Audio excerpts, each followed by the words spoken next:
Right now, as you listen to this, your ability to hold a single thought is slipping away.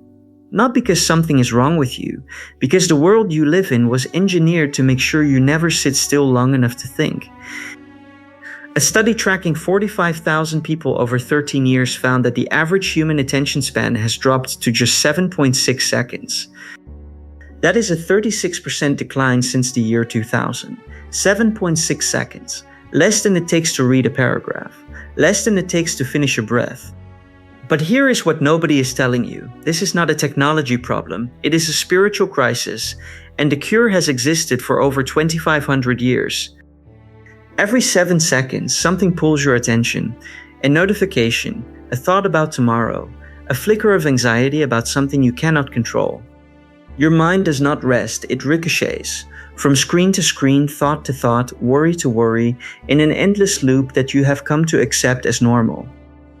And the worst part is, you barely notice it anymore. You sit down to read, and 3 sentences in, your hand reaches for your phone. You try to have a conversation, and your mind is already composing a reply before the other person finishes speaking. You lie in bed at night, and instead of rest, your brain replays the day on a loop it cannot stop. This is not distraction. This is fragmentation. Your attention, the most intimate thing you possess, has been shattered into pieces so small you cannot even feel them breaking anymore. But let us be precise about what is happening, because this matters. Neuroscience research from 2022 published in Nature Neuroscience found that frequent context switching, the kind your phone forces on you dozens of times per hour, lowers cognitive productivity by 40%. It increases cortisol, it shrinks the prefrontal cortex, the part of your brain responsible for deep thinking, planning, and presence. 40%. That means nearly half of your mental capacity is being consumed not by hard problems, but by the act of switching between trivial ones. You are not struggling because life is difficult. You are struggling because your mind never gets to rest in one place long enough to actually think. Now here's where this gets interesting.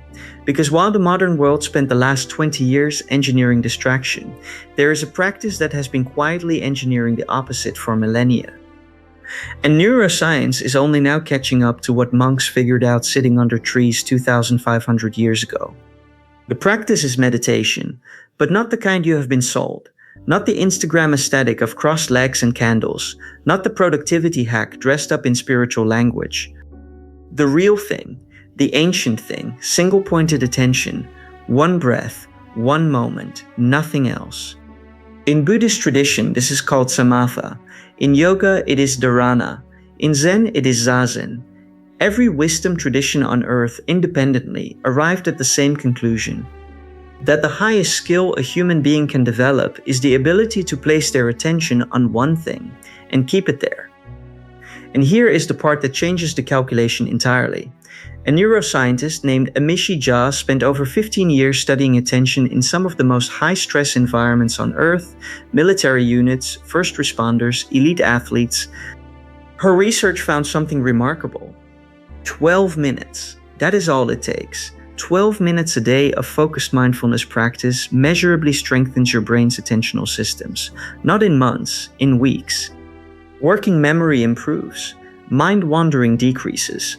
The ability to notice when you have lost focus, what scientists call meta-awareness, sharpens dramatically.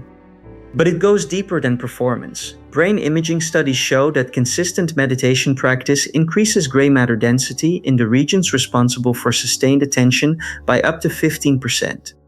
The prefrontal cortex, the same area that screens are shrinking, grows thicker.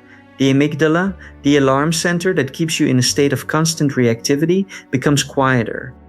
You are not just training a skill, you are physically rebuilding the architecture of your mind.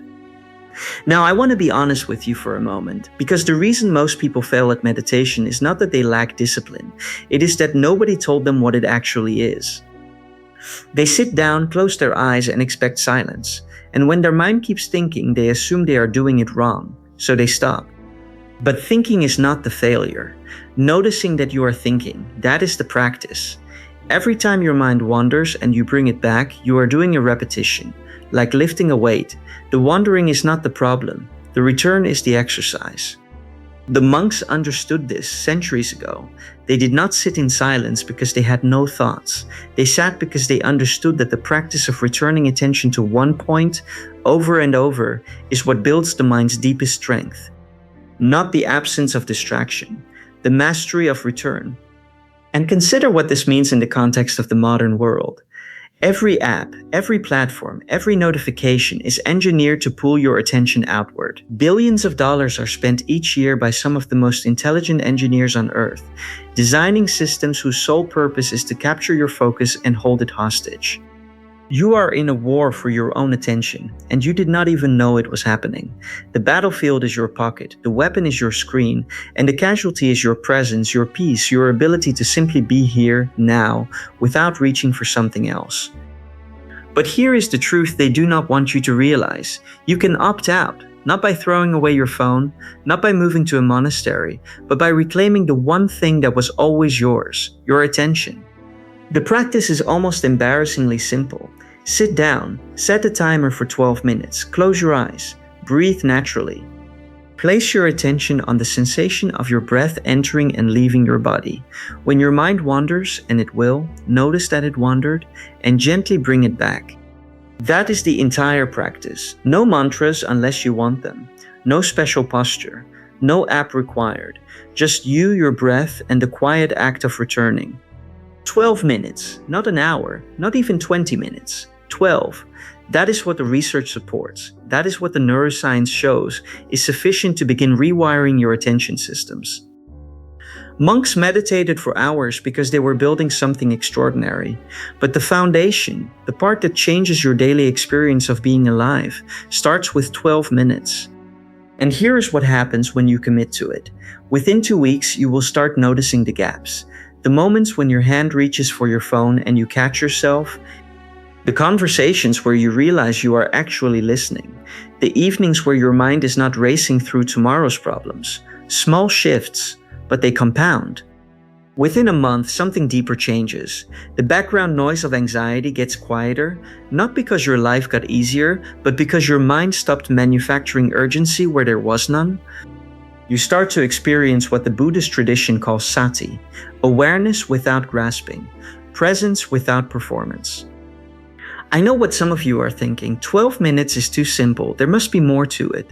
We have been conditioned to believe that anything worth having requires complexity and struggle, but the deepest truths are almost always simple. Breathe, return, repeat. The monks did not complicate it. We did. The attention economy was built on one assumption, that your focus belongs to whoever can capture it fastest. Social media, news cycles, push notifications, all of it operates on the premise that your attention is a commodity to be harvested. Meditation is the quiet rebellion. It is the act of sitting down and declaring that your attention belongs to you, that you will place it where you choose, not where an algorithm directs it. And every time you return to your breath, you are strengthening that declaration. 2,500 years ago, monks sat under trees and discovered that the deepest peace comes not from controlling your circumstances, but from mastering where you place your mind. Today, neuroscientists in laboratories with brain scanners are confirming exactly what those monks already knew. 12 minutes a day. That is the bridge between ancient wisdom and modern science, between a scattered mind and a settled one, between reacting to everything and choosing what deserves your presence. The world will keep getting louder, the screens will keep getting brighter, the notifications will never stop, but your attention right here, right now is still yours. 12 minutes, start tomorrow, or better yet, start today. Not because someone told you to, but because the quietest part of you already knows, this is what you have been searching for. The noise will always be there, but so will the stillness. You just have to choose it.